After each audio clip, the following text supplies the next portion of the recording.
सो आगे का हम लोग कंटिन्यू करते हैं। ठीक है, अब बता लॉज ऑफ लर्निंग। ठीक है, लर्निंग का क्या क्या लॉज है। जो एक्सटेंशन एजेंट है हम लोग, अनुदेव लिया था हम लोग, है ना। वो आप गया है फार्मर के पास, है ना, वो सिखा रहा, आप वो देख रहा है कि कुछ फार्मर बहुत जल्दी सीख रहा है ना, कुछ लोग नहीं सीख रहा है तो वो देख रहा है कि कौन सा रूल है ना, जो कि एक्सप्लेन करता है कि पीपल कैसे लर्न करता है ना, पीपल कैसा सीखता है। तो लॉज ऑफ लर्निंग मतलब हाउ पीपल लर्न। तो ये कौन दिया था, एडवर्ड थॉर्नडाइक दिया था। इसको हम लोग फादर ऑफ लर्निंग बोलते हैं। तो ये 3 लॉ दिया था मेरे लिए। ठीक है, 3 laws of learning. Readiness, law of readiness, law of exercise और लॉ लॉ ऑफ इफेक्ट। ठीक है, रेडीनेस मतलब वो मेंटली फिजिकली और इमोशनली रेडी है कि नहीं। ठीक है, अगर वो रेडी है, a degree of concentration and eagerness of learner. तो लर्नर है उसका कितना कंसंट्रेशन है, फुल फोकस है कि नहीं, और कितना ईगरनेस है ना, वो तो कितना है ना, ये एक्सप्लेन करता है रेडीनेस। अगर वो कॉन्सेंट्रेट है, ईगर है ना, तो अगर फिजिकली इमोशनली या मेंटली अगर रेडी है तो अच्छे से सीखेगा। ठीक है, अगर मान लो अगर कल हम लोग का एग्ज़ाम है, ठीक है, तो कल हम अगर एग्ज़ाम है तो मैं ज़्यादा पढ़ूंगा आज, अगर कल एग्ज़ाम नहीं रहेगा तो ज़्यादा पढ़ूंगा। कल ऑब्वियसली अगर एग्ज़ाम रहेगा तो मेरे ज़्यादा मैं रेडी हूँ कि हाँ मुझे पढ़ना ही है ना, तो ज़्यादा पढ़ूंगा। ठीक है, अगर मान लो कोई फार्मर है, ठीक है, उसका पैडी का फील्ड, पैडी लगाया, ठीक है, धान लगाया, अब उसमें ब्लास्ट का अटैक हो गया। ठीक है, उसी टाइम अगर तुम उसको सिखाने जाओगे तो अच्छे से ईगर है, उसको सीखने की ज़रूरत है। ठीक है, तो वो ज़्यादा सीखेगा। ठीक है, तो learning is strongest when it is failed in need. जब उसका ज़रूरत है तब अगर सिखाने जाओगे तो ज़्यादा अच्छे से लर्न करेंगे। ठीक है, अब आता है लॉ ऑफ एक्सरसाइज। ठीक है, लॉ ऑफ एक्सरसाइज मतलब जितना तुम प्रैक्टिस करोगे, ठीक है, उतना तुम अच्छे से सीखोगे, उतना तुम रिमेंबर करोगे। ठीक है, याद रखोगे। अगर तुम किसी को मान लो सिखाने गए हो कैसे स्प्रेयर यूज़ करते हैं, ठीक है, जितना वो स्प्रेयर के यूज़ करेंगे, उसको फीडबैक देंगे कि हाँ इसमें तुम ये गलती हो रहा है, वो गलती हो रहा है। ठीक है, उसके बाद इम्प्रूव करेगा, तो धीमे धीमे जितना सीखे एक्सरसाइज करेगा उतना और सीखेगा। ठीक है, तो जितना एक्सरसाइज किया और बेस्ट रिमेंबर। ठीक है, इट इज इम्प्रूव होगा, उसके इम्प्रूवमेंट होगा जब पॉजिटिव उसको फीडबैक मिलेगा। ठीक है, अब आता है लॉ ऑफ इफेक्ट। ठीक है, लॉ ऑफ इफेक्ट मतलब उसका जो लर्निंग है उसका इफेक्ट अगर सेटिस्फाइंग है, ठीक है, तो वो सीखेगा। ठीक है, अगर learning is strengthened when it is desirable, enjoyable and pleasant. ठीक है, जो लर्निंग अगर कोई मान लो कोई ऐसे ही लेक्चर देकर चला जा रहा है, अगर कोई अच्छे से समझा रहा है, अच्छा एग्जाम्पल दे रहा है ना, तो लर्निंग जैसे खान सर पढ़ाते हैं, हम लोग कितना अच्छे से सुनते हैं ना, क्योंकि लर्निंग को डिजायरेबल बना देते हैं, एंजॉयबल बना देता, प्लेजेंट बना देता। ठीक है,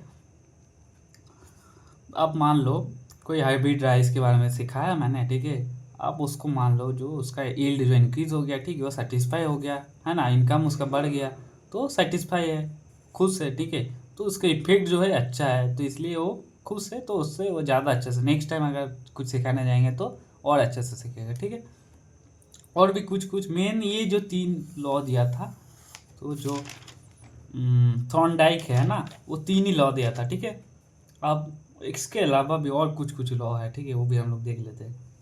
law of primacy, law of primacy मतलब जो पहले हम लोग सीखते हैं, फर्स्ट इंपॉर्टेंस जो है, फर्स्ट जो पहले हम लोग सीखते हैं वो ज़्यादा दिन तक हम लोग को याद रहता है, वो हम लोग भूलते नहीं, डिफ़िकल्ट टू इरेज। ठीक है, बचपन में हम लोग कुछ जो सीख जाता है ना तो उसको नहीं भूलते। ठीक है, लॉ ऑफ रिसेंसी, जो चीज़ तुम रिसेंटली सीखे हो है ना उसको तुम नहीं भूलोगे। मान लो कल हम लोग जो पढ़े रात को, है ना, लास्ट नाइट में, तो मुझे ज़्यादा याद आ गए, और जो 7 दिन पहले हम लोग पढ़े उतना याद नहीं रहेगा, है ना।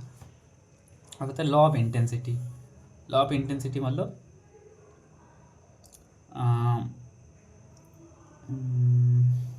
materialized or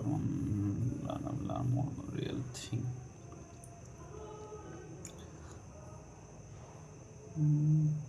हाँ, जो चीज़ है ना, जो हम लोग पढ़ा रहे हैं वो अगर रियल है, क्लियर है, इंटरेस्टिंग है ना, तो उसको हम लोग ज़्यादा अच्छे से सीखेंगे। ठीक है, जो मटेरियल हम लोग को टॉट कर रहे हैं ना, तो जो रियल चीज़ है ना, रियल चीज़ से हम लोग ज़्यादा अच्छे से सीखते हैं। ठीक है, अगर मान लो तुमको इसकी सिखा रहे हो कैसे मतलब यूज़ करना, मान लो स्प्रेयर कैसे यूज़ करना है, ठीक है, उससे अच्छा कि उसको डेमो दोगे, है ना, खुद से।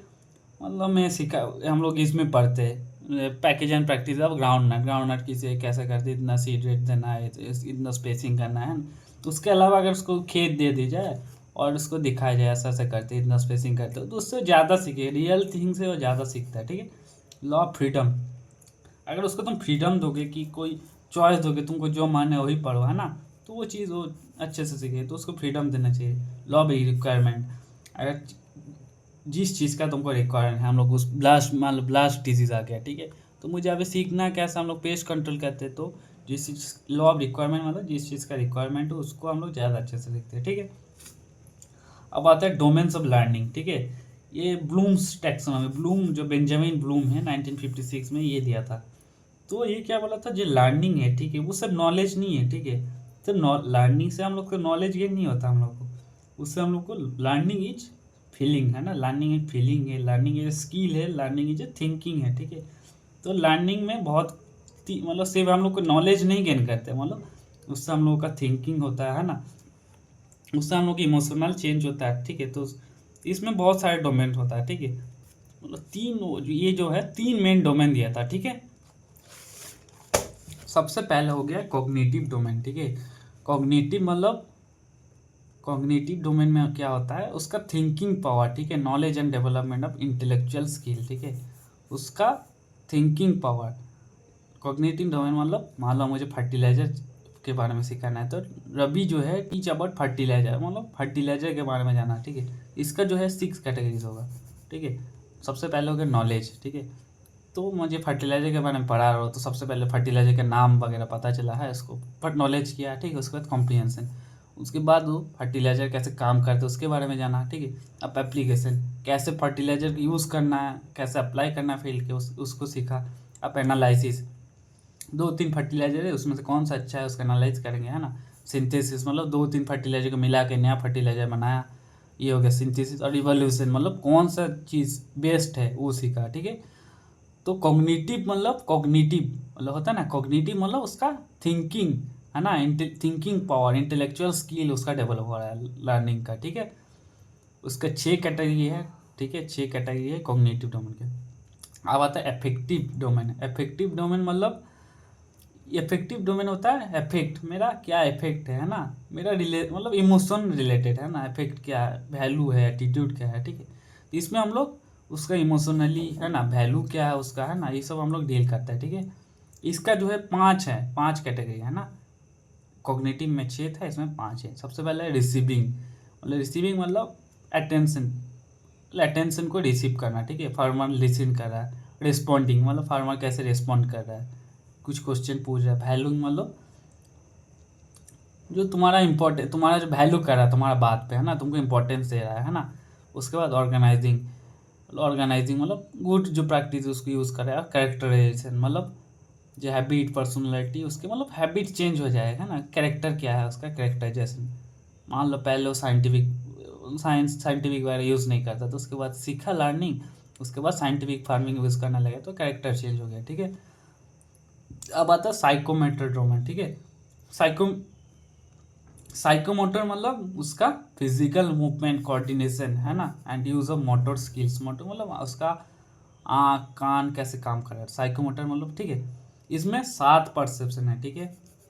सबसे पहला सेट मतलब रेडीनेस टू एक्ट, ठीक है, मान लो स्प्रे करने के लिए रेडी है, ठीक है। उसके बाद आ गया गाइडेड रिस्पॉन्स। गाइडेड रिस्पॉन्स मतलब जो इंस्ट्रक्टर है, मतलब फॉलो करता है ना, फिजिकल स्किल मतलब उसके लर्निंग विथ हेल्प, ठीक है। उसके बाद मैकेनिज्म, उसके बाद स्किल डेवलप हो गया, ठीक है, कैसे स्प्रे करना है, उसको कॉन्फिडेंस के साथ कर रहा है। उसके बाद कंप्लीट वर्ड रिस्पॉन्स, उसके बाद मतलब परफेक्ट स्प्रेइंग जो है परफेक्टली कर रहा है। उसके बाद अडप्शन एंड ओरिजिनेशन। एडप्शन मतलब जो मॉडिफाई स्किल जो है उसमें, एडप्शन मतलब नया नया चीज़ और सीख रहा है, पहले कुछ एक चीज़ आता था, अब 2-3 टाइप से कर रहा है, ठीक है। और ओरिजिनेशन मतलब क्रिएट न्यू स्किल, उसमें भी नया चीज़ टाइप से वो सीख लिया, ठीक है। तो कॉग्निटिव मतलब थिंकिंग पावर हो गया, अफेक्टिव मतलब इमोशन के रिलेटेड हो गया, साइकोमीटर मतलब स्किल, है ना, फिजिकल मूवमेंट स्किल रिलेटेड हो गया, ठीक है। अब आता है स्टेजेस ऑफ लर्निंग, ठीक है। लर्निंग का क्या क्या स्टेज है, 4 स्टेज है। सबसे पहले अनकॉन्शियस इनकॉम्पिटेंस, ठीक है। अनकॉन्शियस मतलब उसको पता ही नहीं है, ठीक है। इनकॉम्पिटेंस मतलब कुछ आता भी नहीं है, ठीक है।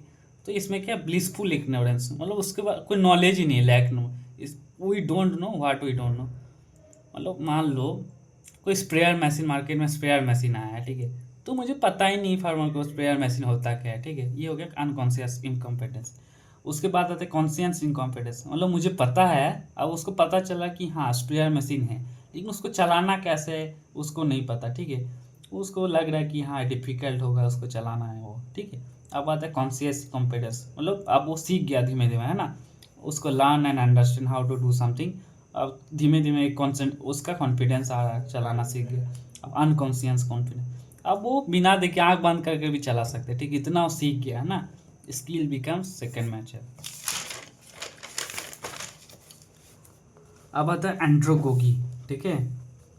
एंड्रोर एक ग्रीक वर्ड है, ठीक है। एंड्रोर मतलब मैन और एगागोस मतलब लीडर। एंड्रागोगी मतलब लीडर ऑफ मैन, मतलब लीडिंग एडल्ट्स इन लर्निंग।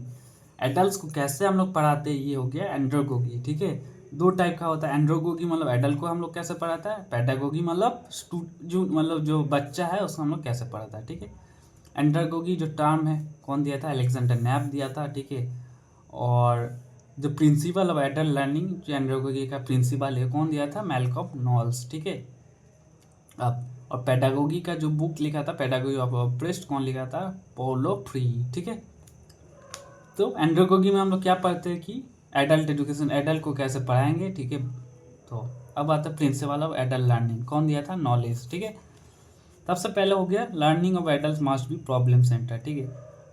जो एडल्ट का जो एडल्ट का कोई प्रॉब्लम सेंटर होना चाहिए। मान लो कोई पेस्ट अटैक हो रहा है तो उसको पेस्ट कैसे कंट्रोल करना है वो सिखाओ, ठीक है। Learning for adult must be experience centre, उसका जो पास्ट एक्सपीरियंस है उसको यूज़ करके उसको और लर्निंग कराओ, ठीक है। It must be meaningful to farmer learner. मान लो कोई सिखा रहा हो कुछ चीज़, ठीक है, उससे अगर फार्मर को कुछ फ़ायदा ही नहीं होगा, है ना, तो वो सीखेगा ही नहीं, एडल्ट, है ना। तो एडल्ट का जो है मीनिंगफुल टू लर्न, एडल्ट का एडुकेशन जो है अगर उसको काम है मीनिंगफुल है तभी वो करेगा, ठीक है।